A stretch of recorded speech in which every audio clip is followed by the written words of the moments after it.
O Livro dos Médiuns, segunda parte das Manifestações Espíritas. Leiam o Livro dos Espíritos antes do Livro dos Médiuns. Capítulo 30.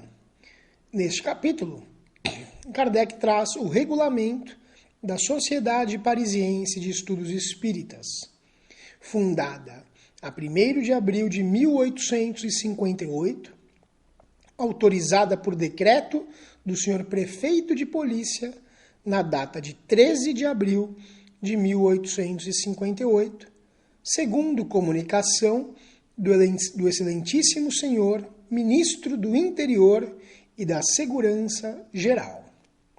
Nota de Kardec antes de entrar no regulamento propriamente dito. Embora este regulamento tenha resultado da experiência, não o damos como um modelo obrigatório, mas unicamente para facilitar às sociedades informação, que poderão tomar por normas as disposições que considerem úteis e aplicáveis às circunstâncias que lhes sejam próprias. Não obstante, já se apresente simplificada, a sua estrutura poderá ser ainda mais reduzida, mas de pequenos grupos particulares que só necessitam de estabelecer medidas de ordem interna, de preservação e de regularidade dos seus trabalhos. Oferecemo-lo também como informação às pessoas que queiram estabelecer relações com a sociedade parisiense, seja como seus correspondentes ou para integrarem como membros. Capítulo 1. Fins e constituição da sociedade. Artigo 1.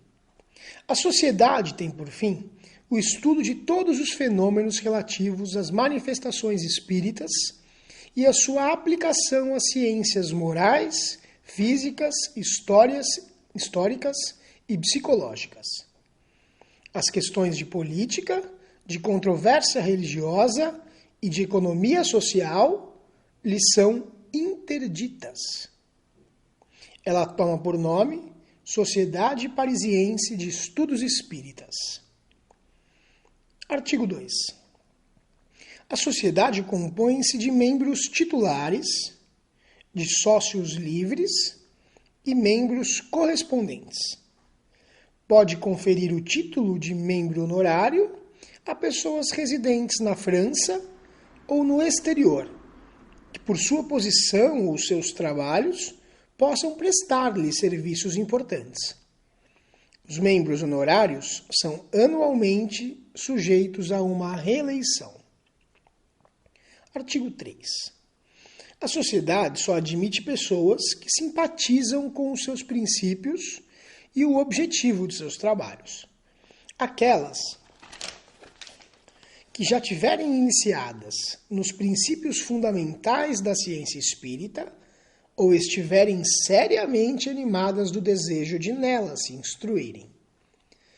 Em consequência, ela exclui todos os que possam trazer motivos de perturbação às suas reuniões, seja por uma atitude de hostilidade e oposição sistemática, seja por qualquer outra causa, fazendo-a assim perder tempo em discussões inúteis.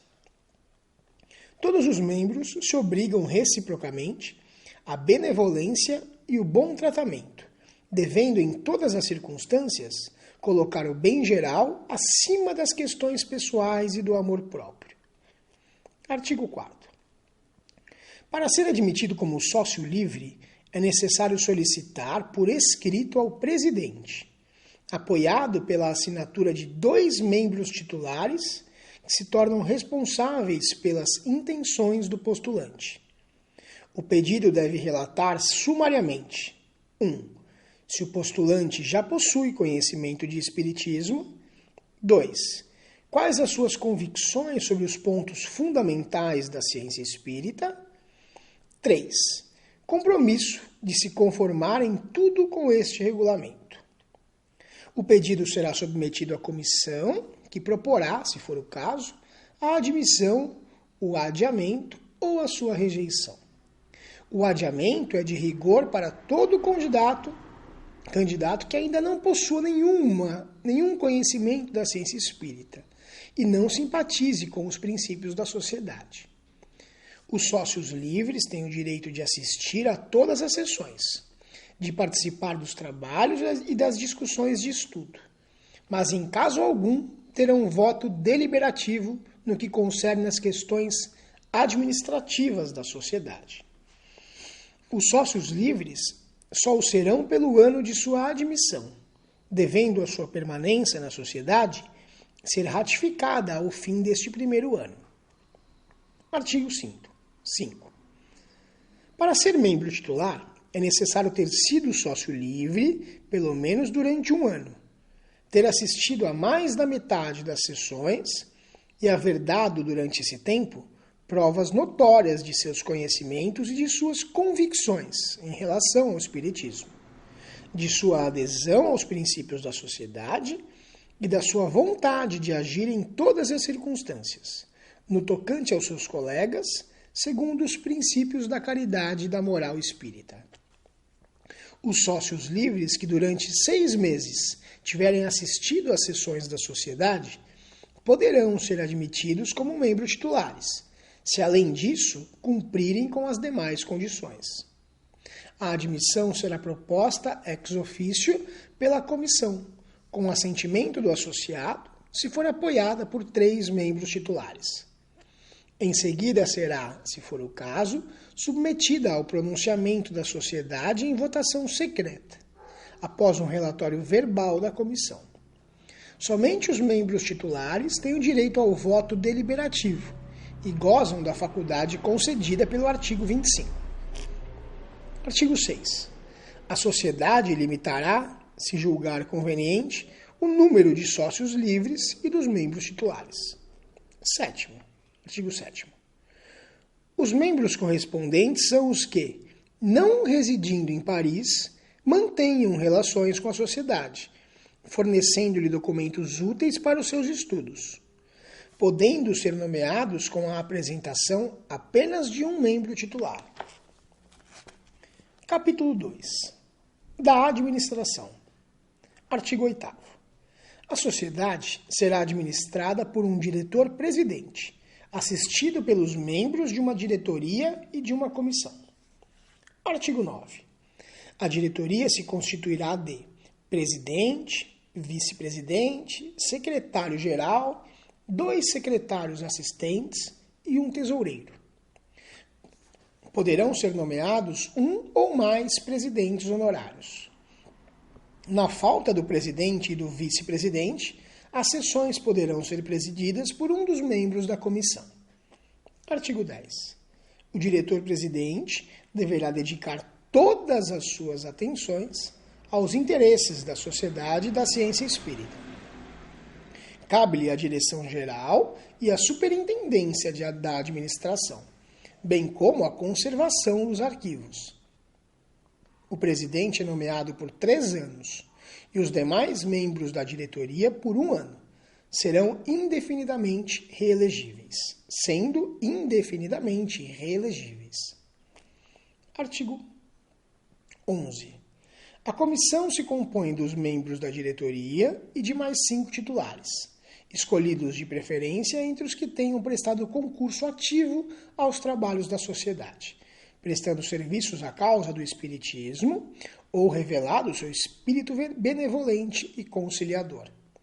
Esses 5 membros são, como os da diretoria, nomeados por 1 ano e reelegíveis. A comissão é presidida de direito pelo diretor-presidente ou, na sua falta, pelo vice-presidente ou por aquele de seus membros designado para esse fim. A comissão é encarregada do exame prévio de todas as questões administrativas e outras ligadas à sociedade, do controle das receitas e despesas da sociedade e das contas do tesoureiro, de autorizar as despesas ordinárias e todas as medidas que julgar necessárias. Deve ainda examinar as matérias de estudo propostas pelos diversos membros, formulá-las ela mesma, a seu turno, e fixar a ordem das sessões de acordo com o presidente. O presidente pode sempre opor-se ao exame de certos assuntos e sua colocação na ordem do dia, salvo quando se recorrer à diretoria que decidirá. A comissão se reúne regularmente antes da abertura das sessões para o exame dos assuntos em pauta e também em qualquer outro momento que julgar conveniente. Os membros da diretoria e da comissão que estiverem ausentes durante 3 meses consecutivos, sem terem apresentado justificativa, serão considerados como tendo renunciado às suas funções e será providenciada a sua substituição. Artigo 12. As decisões, sejam da sociedade ou da comissão, serão tomadas por maioria absoluta dos membros presentes. Em caso de empate, o voto do presidente decidirá. A comissão pode deliberar com a presença de 4 de seus membros. A votação secreta poderá ser feita se for pedida por 5 membros. Artigo 13. Cada 3 meses, 6 membros escolhidos entre os titulares ou os sócios livres são designados para cumprir as funções de comissários. Os comissários são encarregados de velar pela ordem e a boa realização das sessões, de verificar o direito de participação de qualquer pessoa estranha que se apresente para assisti-las. Para esse fim, os membros designados se entenderão de maneira a que um deles esteja presente no início das sessões. Artigo 14. O ano social começa em 1º de abril.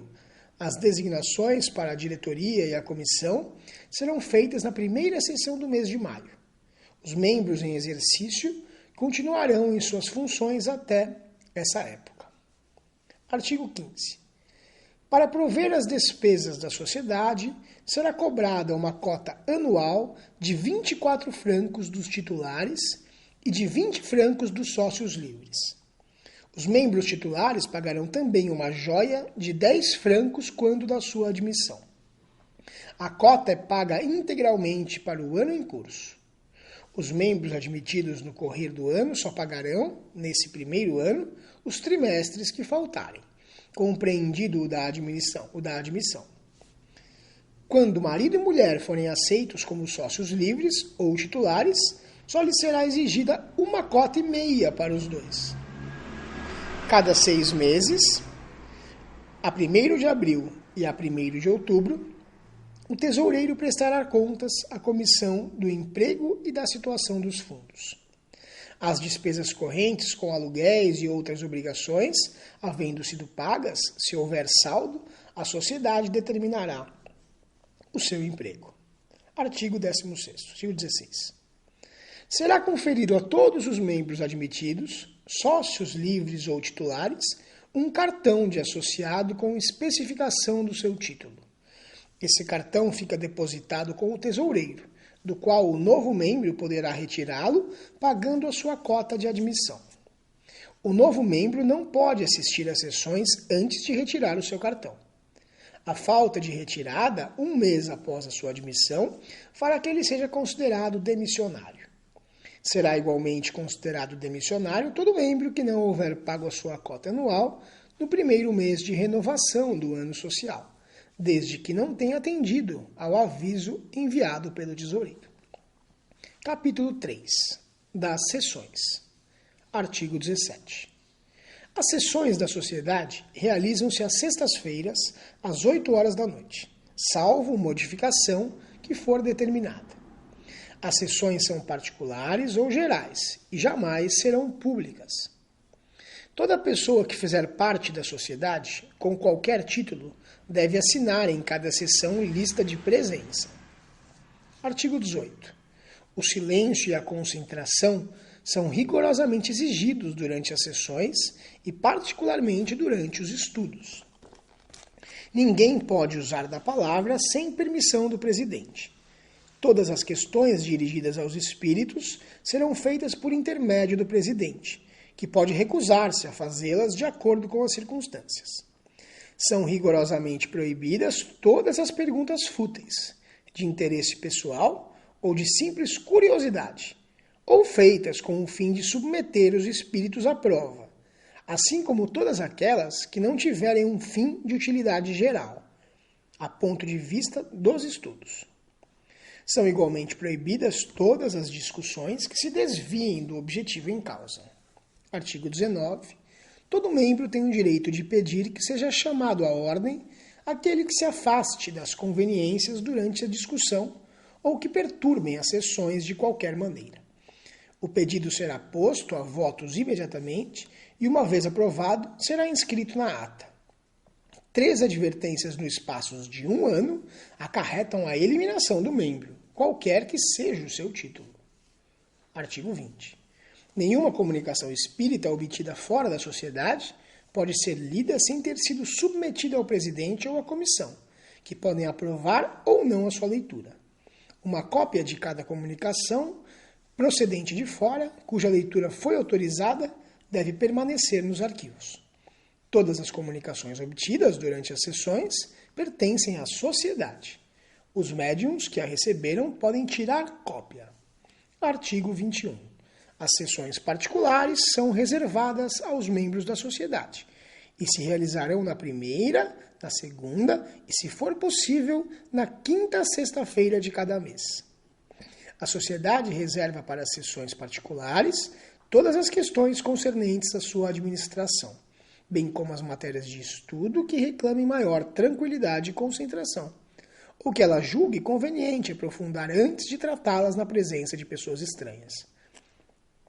Tem o direito de assistir às sessões particulares, além dos membros titulares e dos sócios livres, os membros correspondentes de passagem por Paris e os médiuns que prestem o seu concurso à sociedade.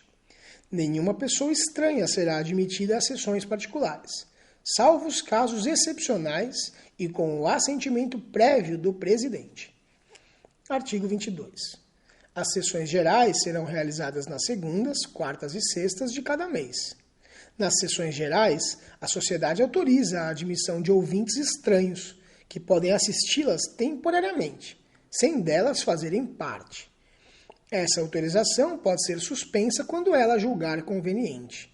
Ninguém pode assistir às sessões como ouvinte sem ser apresentado ao presidente por um membro da sociedade, que se torna fiador do seu interesse em não causar perturbação nem interrupção dos trabalhos.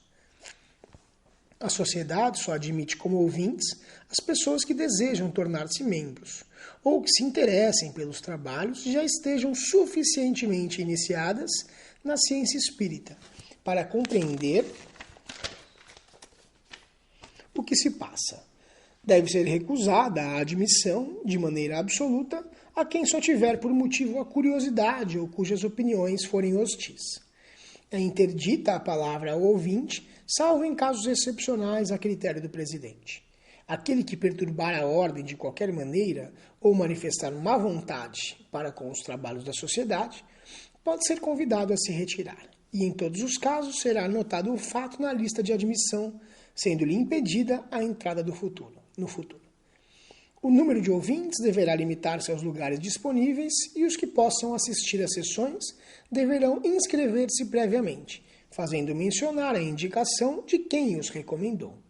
Em consequência, todo o pedido de entrada na sessão deverá ser feito vários dias antes ao presidente, único autorizado a conceder os cartões de admissão até o final da lista. Os cartões servem apenas para o dia indicado e para as pessoas designadas. Não pode ser concedida permissão ao mesmo ouvinte para mais de 2 sessões, salvo com autorização do presidente e para os casos excepcionais. Nenhum membro pode apresentar mais de 2 pessoas de cada vez. Não serão limitadas as permissões concedidas pelo presidente. Os ouvintes não podem ser admitidos após a abertura da sessão. Capítulo 4. Disposições diversas. Artigo 23. Todos os membros da sociedade lhe devem o seu concurso. Em consequência, tem o dever de recolher no seu respectivo círculo de observações os casos antigos ou recentes que possam ter ligação com o espiritismo e os comunicar. Ao mesmo tempo, deverão informar-se, quanto possível, da notoriedade desses casos. Tem igualmente o dever de anotar todas as publicações que possam ter uma relação mais ou menos direta com o objetivo de seus trabalhos. Artigo 24. A sociedade fará a crítica das diversas obras publicadas sobre o Espiritismo, quando julgar conveniente. Para isso, encarregará um dos seus membros, sócio livre ou titular, de emitir um parecer que será impresso, quando houver espaço, na Revista Espírita. Artigo 25. A sociedade instalará uma biblioteca especial, constituída por obras que forem oferecidas e das que ela adquirir. Os membros titulares poderão consultar na sede da sociedade essa biblioteca e os arquivos nos dias e horas fixados para esse fim. Artigo 26. A sociedade, considerando que a sua responsabilidade pode ser moralmente comprometida por publicações particulares feitas pelos seus membros, determina que ninguém poderá usar em nenhum escrito o título de membro da sociedade sem estar autorizado para isso e sem haver dado a ela conhecimento prévio do texto. A comissão será encarregada de fazer um relatório a respeito. Se a sociedade considerar o escrito incompatível com os seus princípios, o autor, após haver sido ouvido, será convidado a modificá-lo ou a renunciar à sua participação, ou não publicá-lo com o título de membro da sociedade. Se não quiser submeter-se à decisão, poderá ser eliminado. Qualquer escrito publicado por um membro da sociedade sob o anonimato, sem nenhuma indicação pela qual se possa reconhecer o autor, entra na categoria das publicações ordinárias, cuja apreciação a sociedade se reserva o direito de fazer.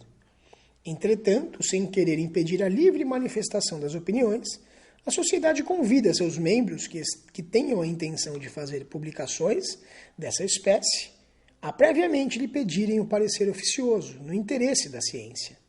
Artigo 27.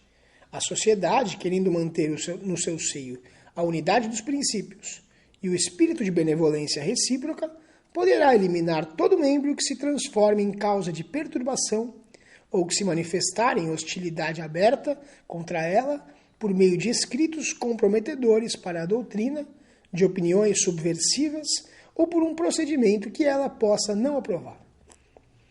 A eliminação não será feita, entretanto, senão depois de uma advertência sem efeito e após ouvir o membro inculpado, se este quiser explicar-se.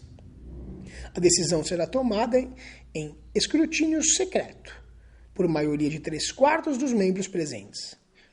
Artigo 28. Todo membro que se retire voluntariamente no correr do ano não pode reclamar a devolução das diferenças do seu pagamento de cota. Essas diferenças serão reembolsadas no caso de eliminação feita pela sociedade. Artigo 29. Este regulamento poderá ser modificado se necessário. As propostas de modificação só poderão ser feitas por intermédio do presidente, ao qual serão transmitidas no caso de serem aceitas pela comissão. A sociedade, sem modificar o seu regulamento nos pontos essenciais, pode adotar todas as medidas complementares que achar convenientes.